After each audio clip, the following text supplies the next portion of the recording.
And Moray Sean Appleton. Yes, and this is Hebrews in Exile. We, as a people and as a world, worldwide, are in the season that's called Christ Mass. Oh, is today going to be our first holiday special? Yes, this is our holiday special. This is our holiday special segment. Right. Yes. Christ Mass. Christos Mass. Christos Mass. Better pronounced as Christ Mass. Yeah. We should tell you something already. Yeah. But, this is a beautiful time of the year. The colors are beautiful. The winter snow is falling and bristling on the evergreen trees. The festive spirit, the Yuletide spirit. It's, come on, you have to give it its due respect. His eloquence of speech is amazing. The Yuletide carols with the fruit cake. Well, that tantalizes the palate. There's a lot of songs like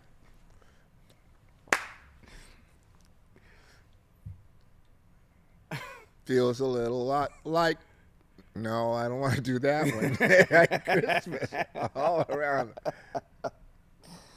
Oh yeah. What do they call this? Snowflakes fall and it's glistening in the da-da-da. Things are bristling. Yeah. Da-da-da-da-da.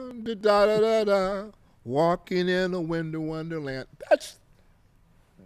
That could be any time. That song could be sung any time in the winter season. Sure. Ain't got nothing to do with nothing else. Yeah. It's talking about the season. Yeah. What's actually happening outside. Yeah, absolutely. So there are songs that are beautifully sung that are representative of the winter season, setting apart this idea that's associated with Christ Mass. Yes. I think that this is me. I think that it's beautiful. It's pretty. Sure. It's festive. I mean, all four seasons that the Most High is engineered are the same way. Have their own character about them that gives a mystique to that particular time of the year. But this one here is the most festive of them all. You think so? I do. Okay. It's more festive than Easter. Because all you get at Easter is bunnies and colored eggs.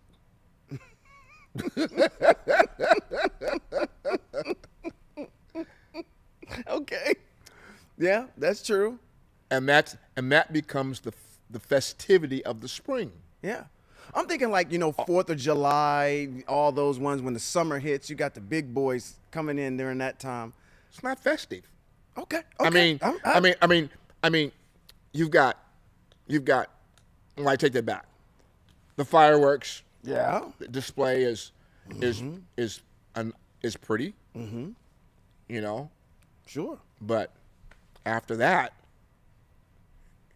and with that, it only happens on one day of the month. Yeah. This here starts after Thanksgiving. Yeah. Yeah. As soon as Thanksgiving is over in westernized countries where it's This celebrated. starts. Yeah. And you got this from Thanksgiving until after New Year's. Yeah. Yeah. Yeah. This is different. Yeah. I mean, well, what partially what probably lends to that in our westernized culture here in the United States, we've got a string of just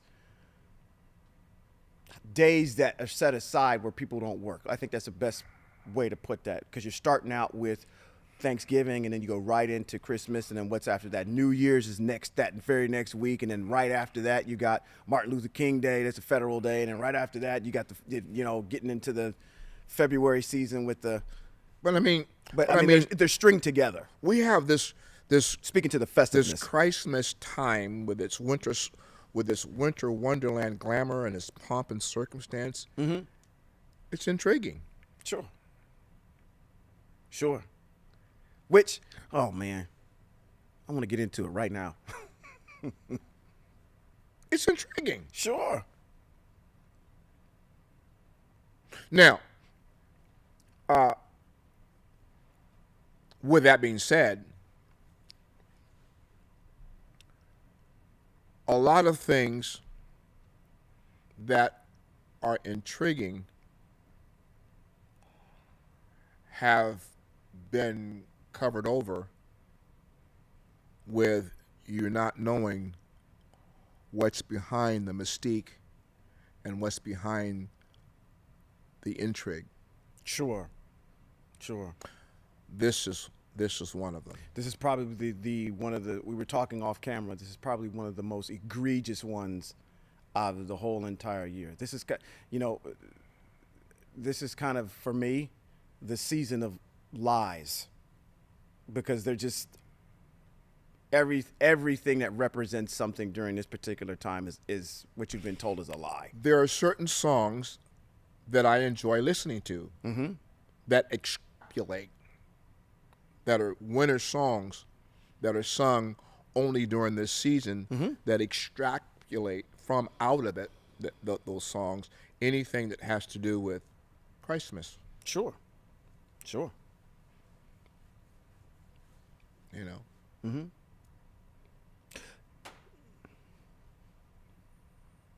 Well, you pause? I pause because I mean it's. I'm waiting for your lead. I don't want to jump into it first until you get there.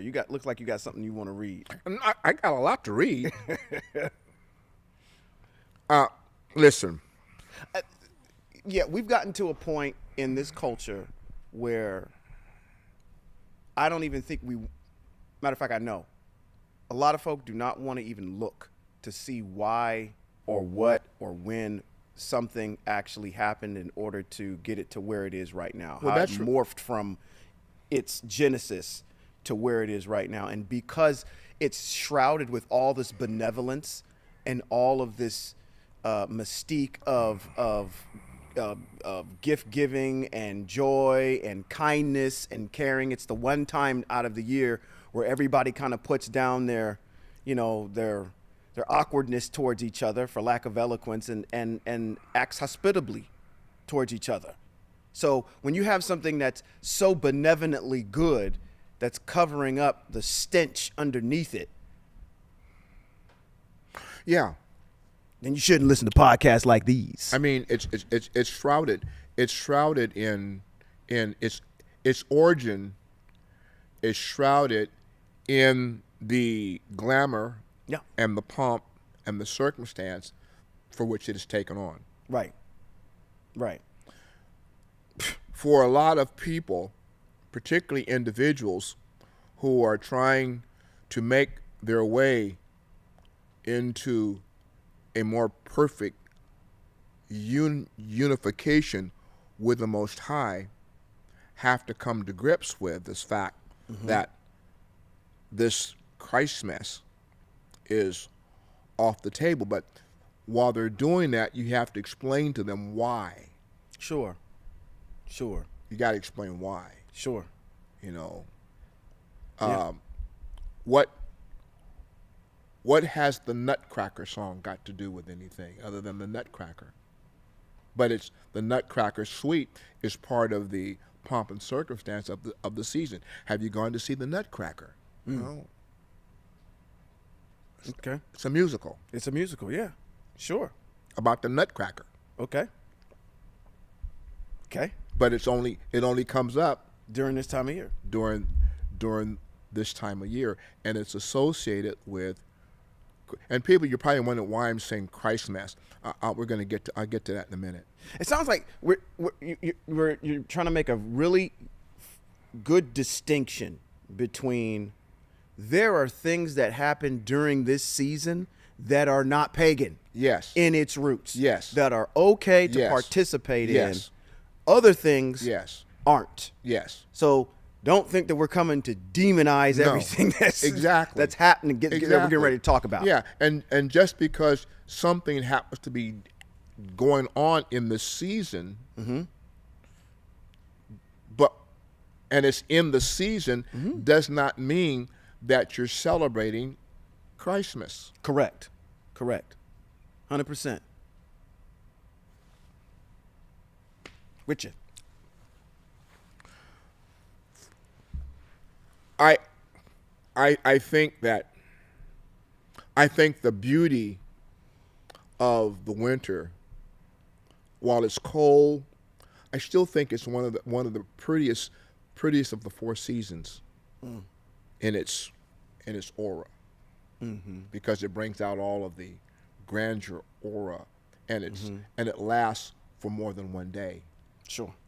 4th of July lasts. We build up to it, but it really lasts for one day. Yeah.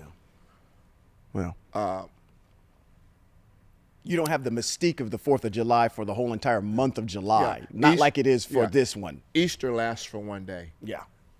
This one is like a whole month or a couple of weeks. Yeah, exactly. Because there's preparation that This people one- are doing and all that kind of stuff. Yeah. This one is different. Yeah. So, for Hebrew people to understand why we talk about this, and when I first became Hebraic and understanding, and Sister Mary and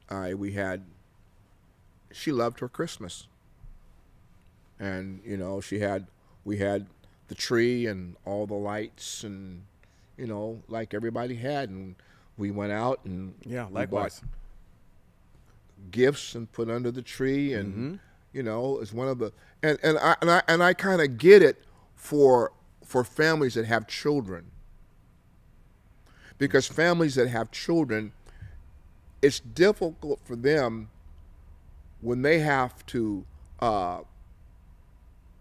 associate and be around other children and their families who are celebrating this time, and they're getting gifts and all that, and you're kind of like, your little Hebrew child is kind of like. See, that's interesting. I can speak to that. Because as you know, I have 2 kids, and those kids were raised Hebraically from knee-high to a grasshopper to the 8th day. What's supposed to happen on that particular day, they've been raised Hebraically. And they've been in that situation. What we did was we just taught them exactly what was going on, what we're getting ready to get into today. This is where the genesis of this particular holiday has come from. I know that you're going to be around other people that are going to be doing this. If there is something that you want, you can ask us for it. You can do that through the whole entire year. But they took to it. They never felt, or at least relayed to us, that they felt ostracized because of that, because the teaching was so strong in the house to equip them with what was getting ready to happen, that they kind of already knew. They said, okay, Hebraically, there's nothing in this book over here that substantiates anything that actually happens on that day. They were never raised with the idea of Santa Claus. None of that. We aren't going to lie to our kids, kind of demand from them all year long for them to be truthful. And the one day of the year is the biggest lie that parents tell every single child on the face of the planet that practices this. But again, we were truthful and honest, and we equipped them with the information, and we said, this is what's going to happen. If you ever feel ostracized, if you want something, just ask. And that's the way we've always treated it. Well, that's good for you Hebrews that are initiating the family that's being born straight out of the womb Sure. into this Hebraic understanding. Sure. But for those, yeah. But I wasn't. And, you know, and there are families that aren't. And to take away Christmas, It's tough. Mommy, we're not, Daddy, we're not, you know, but Susie and Johnny, you know, and that's problematic for them. Yeah. But see, you know what? You just said something right there that's kind of indicative of not on everybody, but it just brought to my remembrance of a situation in Hebrew Israel. When you get into the land and you start looking around and you want to be like everybody else, I didn't call you to be like everybody else. I called you to be set apart. You're supposed to function a certain way. And it's difficult. It is.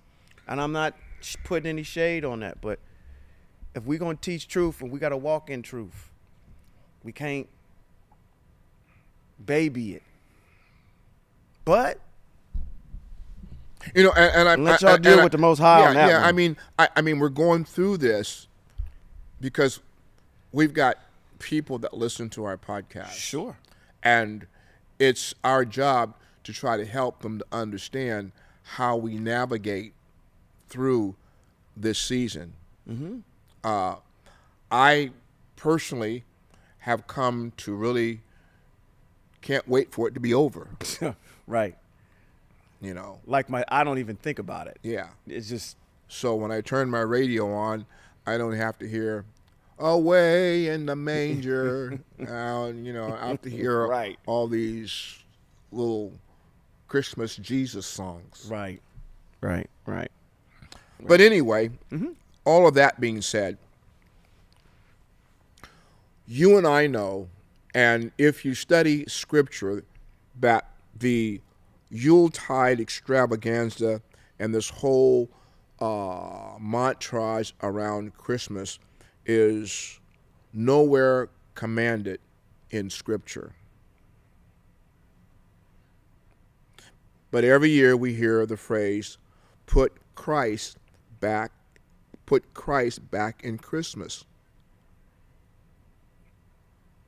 So if I'm talking to a straight up Christian, his idea was we're putting Christ back in Christmas, not understanding the origin of where this comes from. And then secondly of all, not understanding that there is a prefix and a suffix to that word, and both of them have different meanings in terms of how they're connected. so you made that statement, and my facial expression was, I'm confused at that statement. Put Christ back into Christmas. Yeah. How? There's not. You just said it. There's nothing in text that talks about it. But to the Christian, he doesn't know that. Oh, okay. And that becomes a narrative within the whole Now, if I understand from a secular perspective, Santa Claus ought to be angry. Sure. Hey, hold up. This is my season. Uh-huh. What's he got to do with it? Uh-huh. Yeah, what? Yeah, exactly.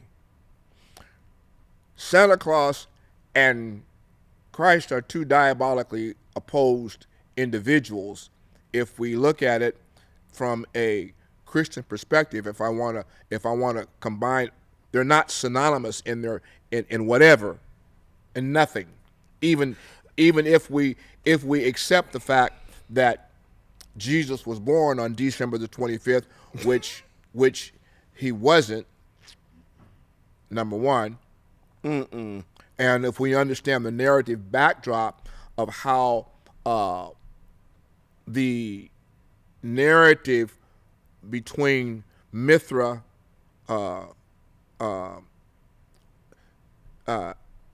Tammuz, Dionysus, Tammuz, and all of those are interconnected to this end result here. which is the stuff that's covered up, which you don't know. Yeah. I would submit to you, that there is not a Christian that knows the backstory of Christmas. I would agree with you 100%. 100%. And the only reason I know that is when we were in Christianity for decades, this was never a topic that ever came up. That in our household was something, reminiscent of what yours probably went through. That was a time for family gatherings. Yep. That was a time for getting together, having a festive time, eating food, laughing, joking, playing games, Yep. opening presents on Christmas Day. Yep. And if it fell on a Sunday, good luck with that one, because you're going to be in church all day long with that one. But at the same time, it wasn't really on that particular day. It really wasn't a focus on Christ itself. That really didn't happen until you got to that Sunday that was closest to it. And in that one, you had some type of Christmas service or something at church. You did something extra. You had to learn a speech or something or a play that they put on at that particular time. Yeah. That's what the tradition. Yeah. Yeah. And that's exactly what that is. That's all tradition. Yeah. Yeah. Yeah. Nothing supported by text for any of that. I mean, we got our speeches, our Christmas speeches, on the Sunday before. If it, like this past Sunday, there would have been a Christmas service and a Christmas play or something, or a musical. That Saturday night, we would have made a lot of Christmas baskets with Christmas candy. Yeah, I was going to say that. Yeah, giving them out and baskets oranges too. and and we did that. very, very, very festive. And we'd have our Christmas speeches, and the house would be packed to hear the children come out and give their Christmas speeches. Yep, 100%. You see, we got all this extravaganza that from a ignorant perspective is not. What's the harm in it? Right. I mean, this is innocent. Exactly, because I'm doing something good. Yes. We're not hurting anybody. Right. We're actually convening. Right. But under the umbrella of idolatry, idolatry and the genesis of it, I don't know that. I mean, I put up a tree in the foyer of my church. I did it. I did it over there on 801 Broadway. Yeah. Had a nice tree in the foyer, decorated all nice. People Right. come in, nice tree. I did it. I get it. But the issue is, I was totally ignorant of the backdrop, of the genesis of how and what Christmas is really celebrating. Right. And, Ignorant. Right. And that's in self-imposed ignorance. Ignorant. Yeah. So when we look at it, you're probably saying, people saying, well, what makes it have a pagan origin, and why is it abomination?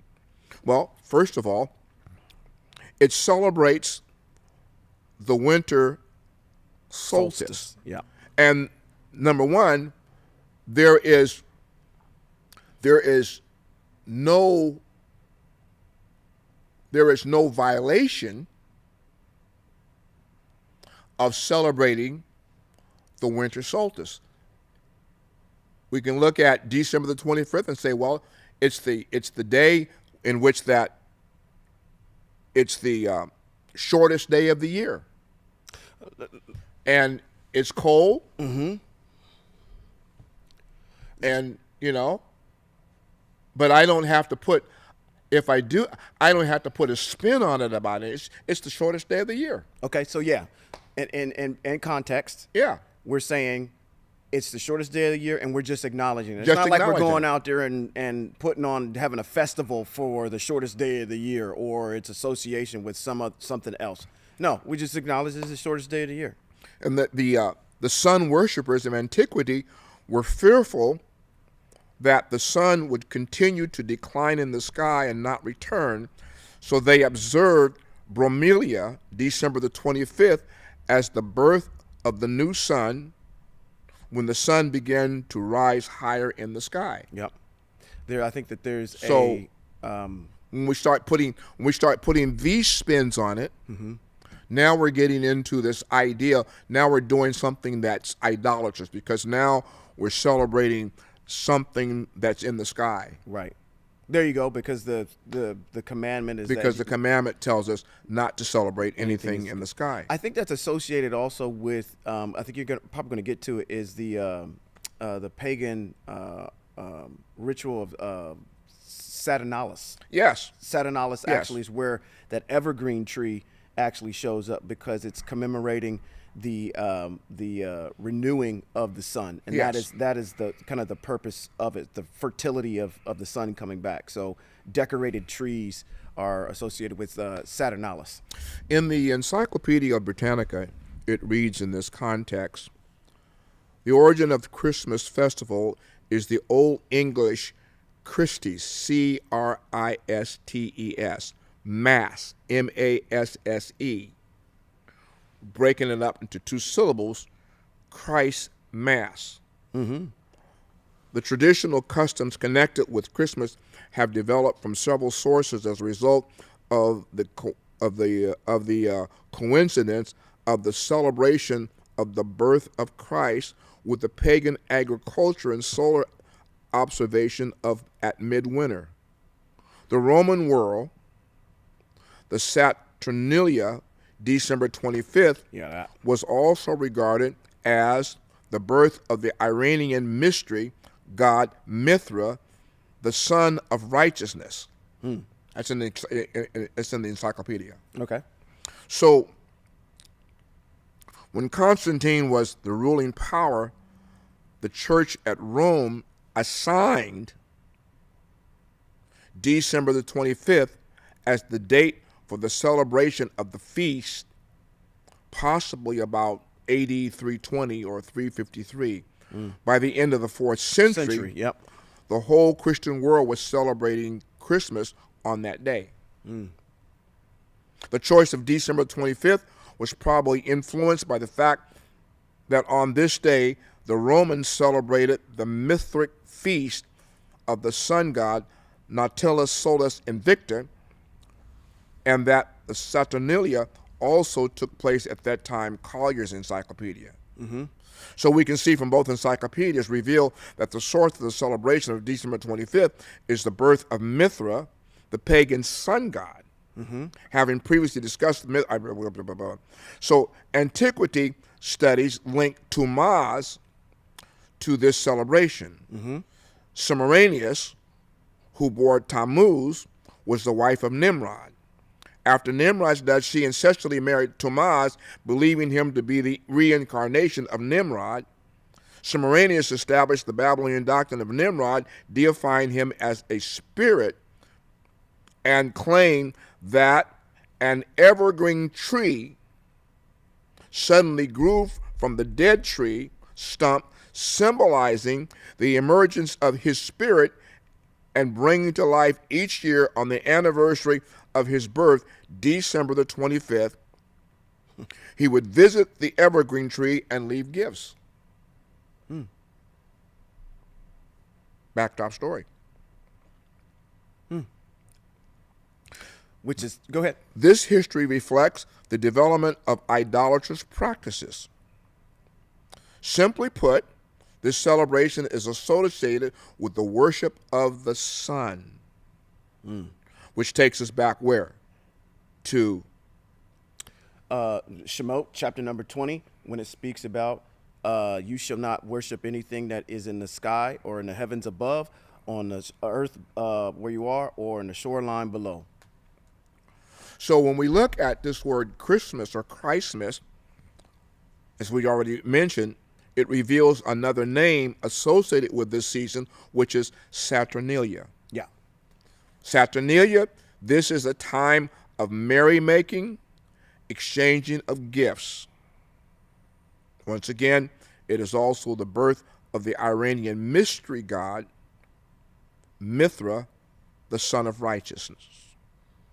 So that Mithraism and the evergreen tree and leaving presents and all that all stemmed from that particular practice, which gets back to the worship, sun worship, and whatnot. So we start to see some of these traditions and how, now where I was reading was how German Protestants went ahead and took this particular tradition and brought it from outdoors indoors. Yes. That's how the tree actually wound up inside the house. Yes.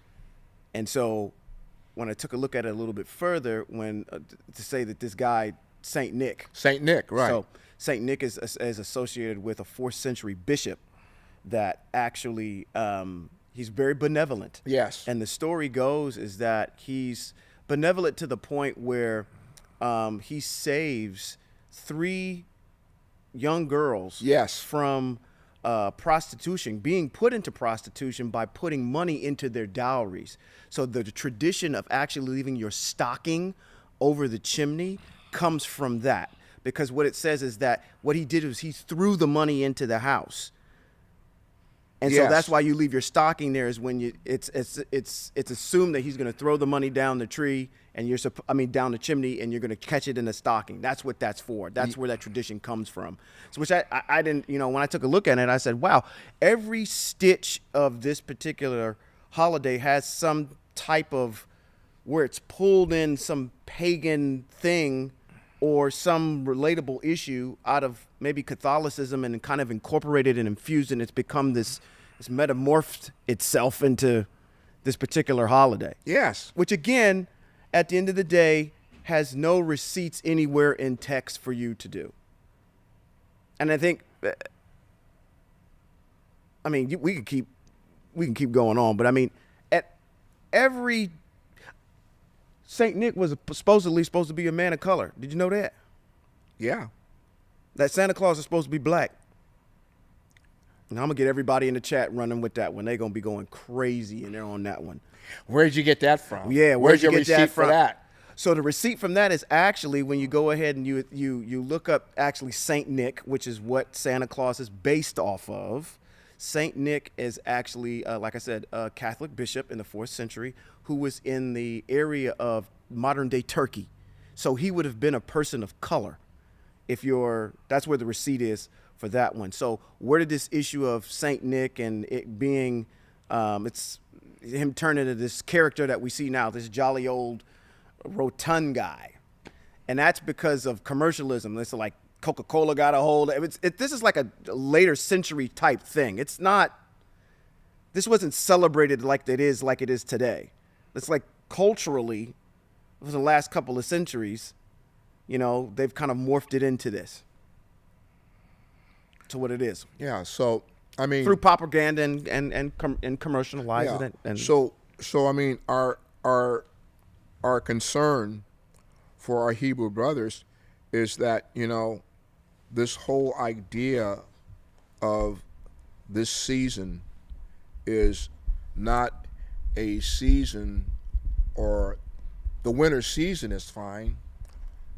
The pomp and circumstance around this Christ Mass, which is associated with Mithraism, which is associated with sun god worship, is idolatry. Yep. Now let's help the Hebrews. Let me ask you a question, okay? Hebraically, how would you address this? Moray, it's the 25th.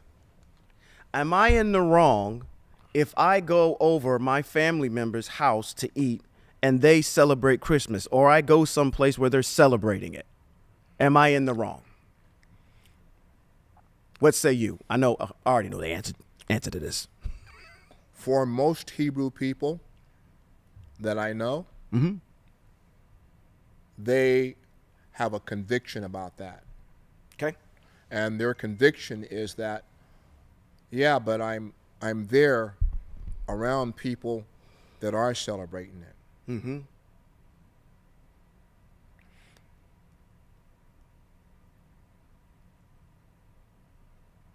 your conviction has to be your conviction.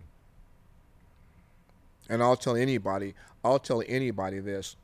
If there's anything that you feel in your spirit that convicts you from doing something, even if the aspect of it is not something that you yourself are participating in, even though you feel like because I'm there, I am, and because I'm there around it, and I am, it places me in the place where I'm participating in something that I shouldn't be participating in.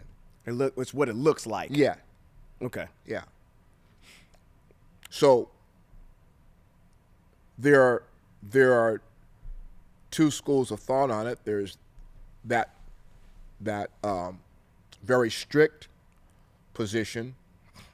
Then there is a lenient position, which says, and understanding that the Most High is very family oriented. Mm-hmm.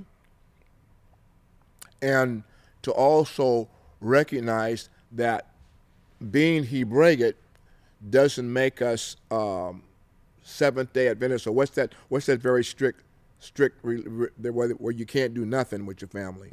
The Seventh-day Adventists, I think, they can't do nothing with their family Mormons? At all. Huh? They can't do Mormons. That's not No, I think it's Seventh-day Adventists.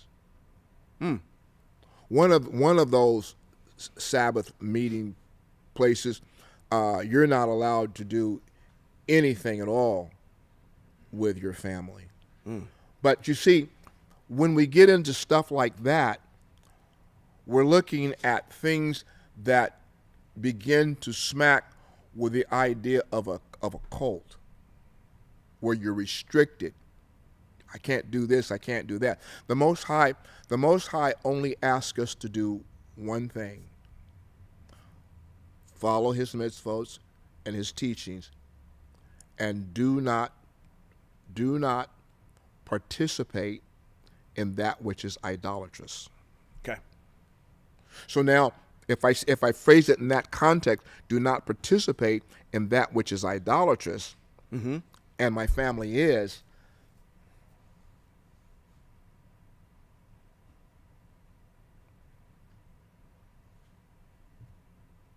I mean, can I or can I not? You're going to say that I'm flip-flopping. I base everything that I do in relationship to the mitzvot, I base everything that I do is governed by my heart and my motive and heart. These are the two central pieces by which the Most High judges us. He judges us on the basis of motive and our heart. So now the question becomes, what's your motive for going with your family on this day? My only motive for being with my family on that day is this is when the whole family gathers together, and I'm just gathering with my family. That's my motive. I am not there to engage in their Christmas merrymaking. There's going to be some good food, and we're going to laugh, and we're going to have a family gathering. Well, you say, well, why can't you have, you can do that on when the families all get together, a family reunion. Reunion, okay. Well, a lot of families don't have family reunions, and these are the only times when the majority of the family gets together. Agreed.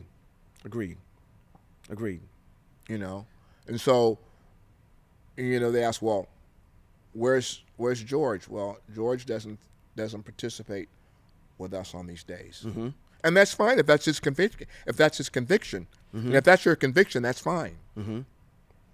But once again, for me, I'm going to judge things on the basis of motive and the intent of your heart. what's the intent of my heart? My intent of my heart is to always honor the mitzvot of the Most High. Correct. My motive is my family's together. Your intent is to go over there, enjoy yourself with your family, and that's it. I'm That's not it. getting over there trying to give gifts. I'm not doing all taking that. I'm not taking no gifts. I ain't any of the pagan stuff, traditional stuff. I'm not participating. I'm just there. And I understand that's a hard one for a lot of Hebrews. Yeah. And I've been criticized for it. But I mean, what makes that situation any different than you go someplace and they're participating in something, then you happen to be there just on everyday walks of life, And it gives me an opportunity to even it gives me an opportunity to testify in the midst of my family. Yeah. Because for me, if I go in the midst of my family, the first thing they're going to ask me to do, Pray. I need you to pray. Yep. Well, they know that I'm going to pray that the food be blessed in the name of Yahweh. They know that I'm going to give expression to the Most High for this bounty that you have provided for us to be able to participate in and eat. They know that I'm going to ask the Most High to purify it as we do, take out all the impurities, that it not be harmful to us. They know that I am going to do this in the name of Yahweh. They know that. They know that probably one of my family members that I'm not going to have an opportunity to meet with anywhere else or see anywhere else is going to ask me some questions about what it is I do. They know that I am going to get into a full-blown discussion He said it's inevitable. about Hebrew Israel and our way of life and the commandments. Yeah. So it provides for me a teaching moment for my family. However, I'm not looking there around for the opportunity. The subject comes up Right. Organically. and it gives me a teaching moment. Sure. And they know, but they want me there. Where's Uncle? Is he coming? Right. So once again, for me, I'm saying for me, it's not for everybody. Because if you have a conviction against it, then let that be your conviction. Secondly of all, let's remember something. We are in exile, and all of this is all about practice anyway. That doesn't mean that we're throwing out the mitzvot because it's practice. No, we're honoring the mitzvot as we see them in light of how they're presented to us. We're not adding to them. We're not subtracting from them. 100%. So now I look at myself and I say, well, just because I go to dinner on this day with my family, Right. I'm not there to celebrate Christmas. Right. They are. They are. That's from my heart. Does the Most High know my heart? Absolutely. Agreed. 100%. I mean, is it bad to walk through muddy water to get to the other side? If that's what I got to walk through, that's what I got to walk through. That doesn't make it bad. And and when I come out from that, I'm not bringing any of that with me. Only thing I'm bringing with me is a doggy bag of food. He said, "I'm gonna make me a plate." I mean, and once again, I realize that a lot of our Hebrews are not in that vein. Right. But while a lot of our Hebrews aren't in that vein, I'm not in the vein of separating the foreigner from the congregation. That's true too. They are. True. Text doesn't support that. Right. All text says to me, do not worship the idea, the intricate word in the dissertation is do not worship anything that's idolatrous. I'm not over there to worship. Now we have to understand, what does the word worship mean? See, because some people, worship is just a song. Right. Right. Do not pay homage. Do not pay. Worship is mean I'm paying homage to something that's idolatrous. I'm not there to pay homage to something that's idolatrous. I'm there to see family that have probably come in from wherever, and to have a conversation with my family and recognize that I am part of the family. If I get sick, I'm going to need my family. My family going to look at me, well, you were never around. You were never around. Right. I'm not doing that. Right. And the Most High, we are put in places to be a witness. Are you going to witness to yourself? No. We going to the Christmas. I says, no, I don't do that. Well, why don't you do that? Now I have an opportunity to explain to them. Right. I have an opportunity to break down all of this to them and tell them why. Once again, there's two words: motive and heart. Yep, your intent. The intent. What's your intent? My intent on the 25th of December is to go with my family and eat some good food. That's my intent. What's my motive? My motive is to fellowship with my family. I'm not there to worship the tree.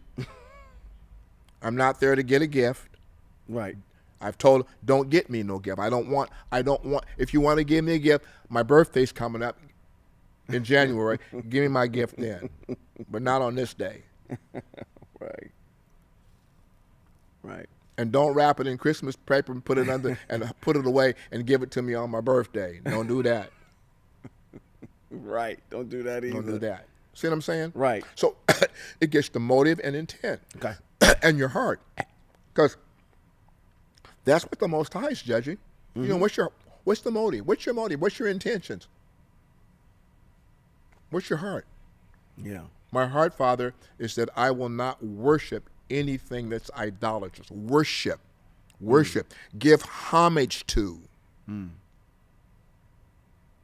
Acknowledge.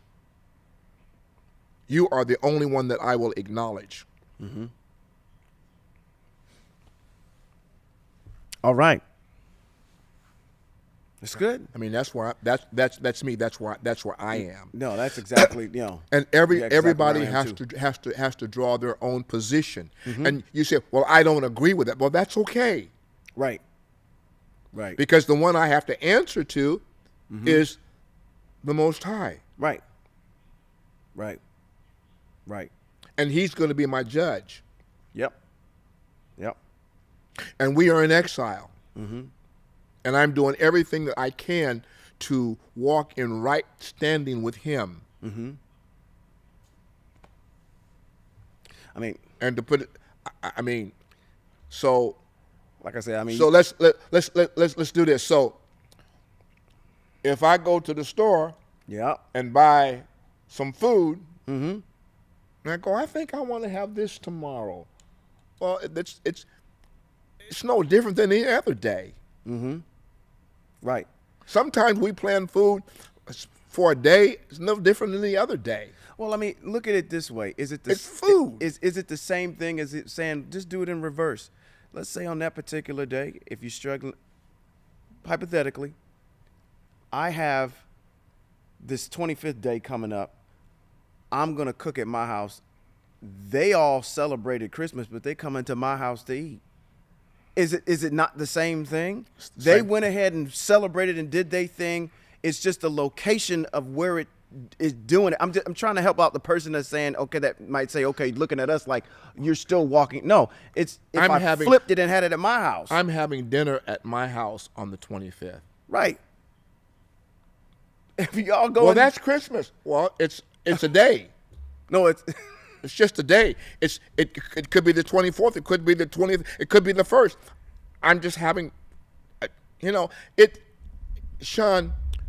Once again, it boils down to motive, intent, and heart. Yeah. And if you're convicted about that, then okay, your heart is greater, and Yahweh is greater than that. So do what your conviction is, and don't judge another person because they don't have that same conviction. Right. Right. Because you don't know what their motive and their intent is. Right. Right. 100%. And I'm not trying to have a cultic aura. Like I can't do anything. I'm looking over my shoulder because here we're going to put this in place. It comes from across the street, but it's true. Okay? He whom the Son has set free is free indeed. That's from across the street. Mm-hmm. But the Son is Israel. Mm-hmm. And when you look at the mitzvot that the Most High has given us, Israel has a lot of freedom. Mm-hmm. A lot of freedom.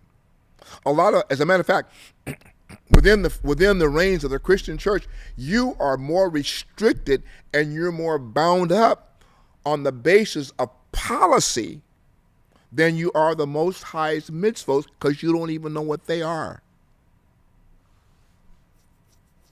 I can't do this, I can't do that, I can't do this, I can't do that, I can't do this, I can't do that. Where in Texas say you that? Can't, yeah. Where in Texas say you can't do that? Right. Right. I can't wear this, I can't wear that, I can't do this, I can't do that, I can't go here, I can't go there. Where in Texas does it say you can't do that? I can't listen to this kind of music. That's secular music. Where in Texas does it say you can't listen to secular music? Where?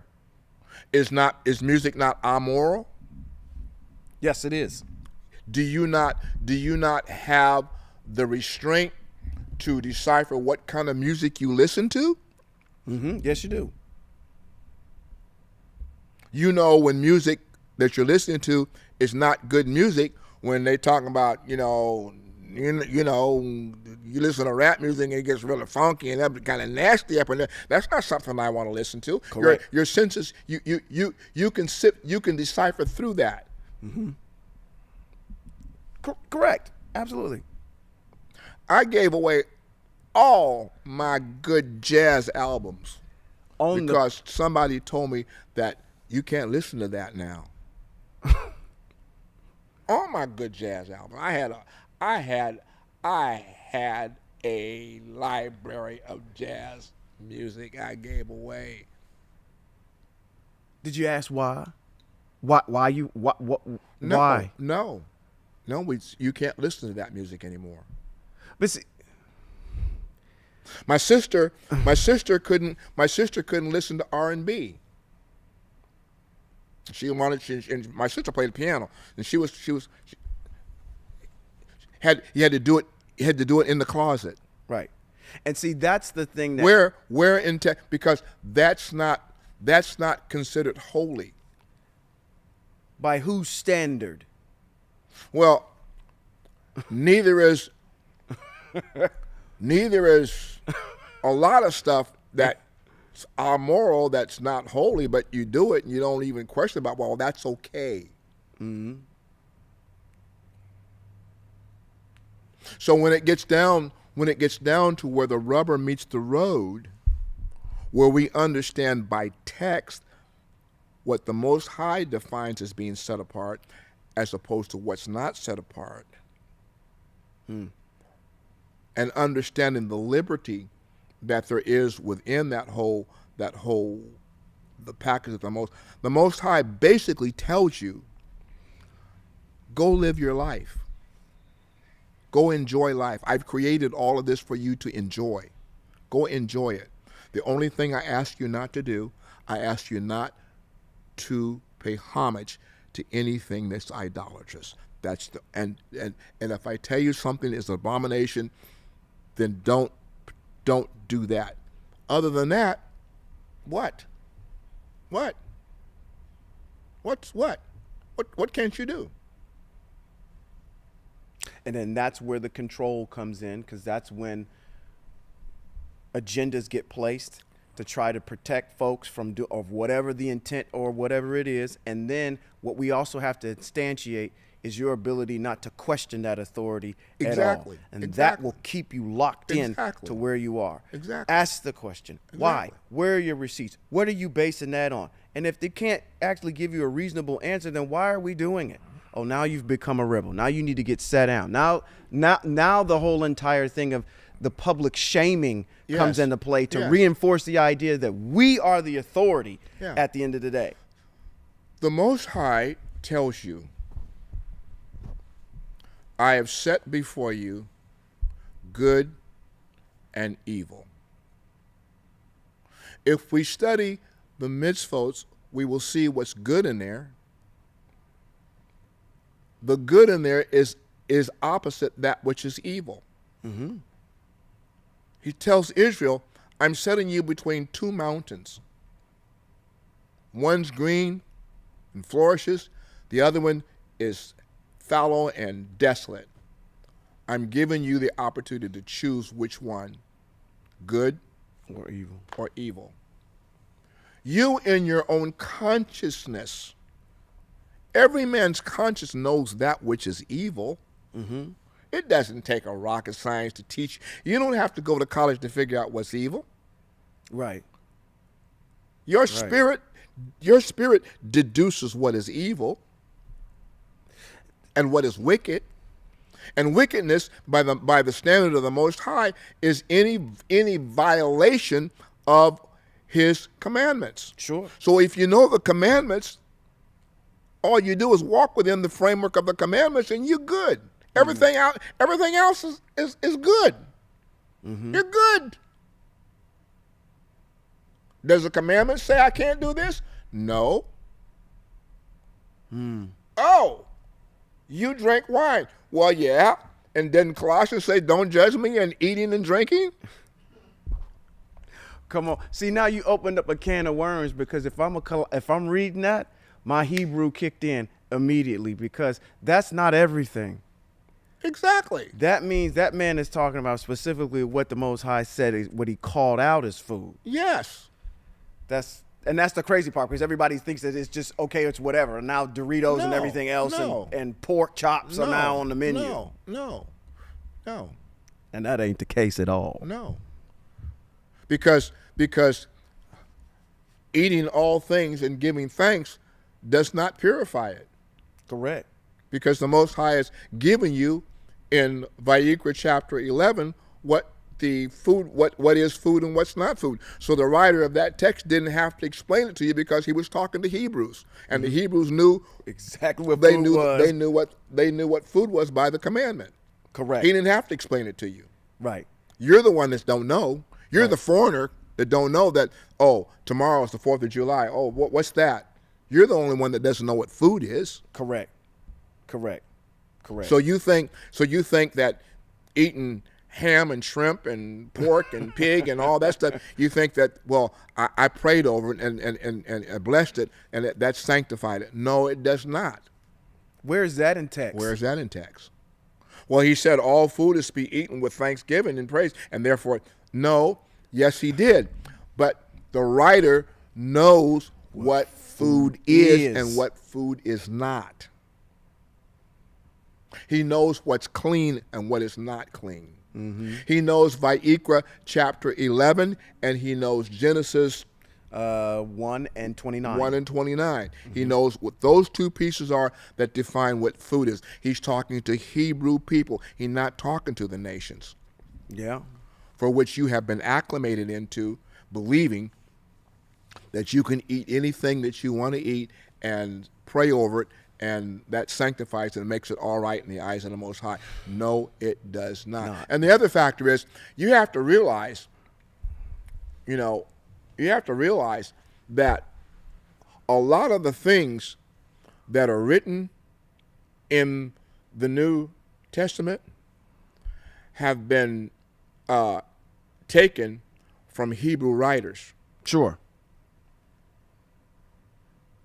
So these Hebrew men that are doing the writing, they are telling you exactly what's what, but their writings have been augmented to fit the new narrative of this new religion. Correct. So they're giving you, they're mixing our Hebrew text and culture with their new way of thought, and you don't know the difference because you don't know the foundation. Right. So when we read it, when we read Timothy or we read Paul from a Hebraic perspective, we look and say, this is a Hebrew man speaking. Mm-hmm. But his writings have been altered to meet this new religion. Mm. When you read Matthew and you read the first chapter of Luke, yeah, you know that you're reading the writings, the works and the words that are coming out of the mind of a Hebrew person who is very familiar with the foundation of text, the Hebrew text. Mm-hmm. But you don't know that because you're not taught that. Yeah, it's not presented to you that particular way. You're not even taught it. You're not even taught it in the seminaries. Yeah, yeah. So you don't really have a handle on the foundation. Yeah, yeah. It's like a hostile takeover. Yeah. So when a Hebrew shows up and he starts talking to you, the first thing you want to do is you want to condemn him on something that you don't know. Correct. And again, and when you stand up to try to condemn him on something you don't know, all you do is show your ignorance on the fact that you don't have a working knowledge of the foundation. Correct. Correct. Correct. It's like me trying to explain what I'm doing to Tiger Woods. And he has the foundation, and I'm telling him, no, that's wrong. You're doing that wrong. That's wrong. Your setup is wrong. It's like me telling Tiger Woods, you don't know what you're doing. And he's telling me, well, you need to go read the foundation. You go, well, no, I don't. Yeah. Because I've always done it this way. Right. Yeah, and how many championships have you won? Yeah. And the other issue, Tiger Woods is looking at you like, yeah, you study me in order to establish actually your swing and who you actually are. So who's telling who what? Yeah. They are studying our Hebrew text in order to provide any type of credibility to this character. Yeah. Without our Hebrew text, this character has no he has no credibility at all. No credibility at all. So anyway, we've talked about a lot of things this evening, and some things we've talked about that our Hebrew brothers will hear, and they will be totally in disagreement with you, and you'll think that I'm weak or whatever the case may be. I'm not weak. I'm just trying to be practical within the scope of where we are in this exile, and help people to understand that becoming Hebraic is not jumping into a cult, because many people have said it is. yeah. This is not a cult. This is simply a way of life. Mm-hmm. And nobody is making you do anything. Right. And no one's keeping you. Nobody's keeping you anywhere restraint either. And nobody's telling you what to do. Correct. We're giving you information, and the information that we give you, it's up for you to draw your own conclusion based on scriptural references and our receipts that we give you as to whether or not it's true and factual. 100%. Well, this has been Moray Robert B. Holman Jr. and Moray Sean Appleton. And this has been Hebrews in Exile.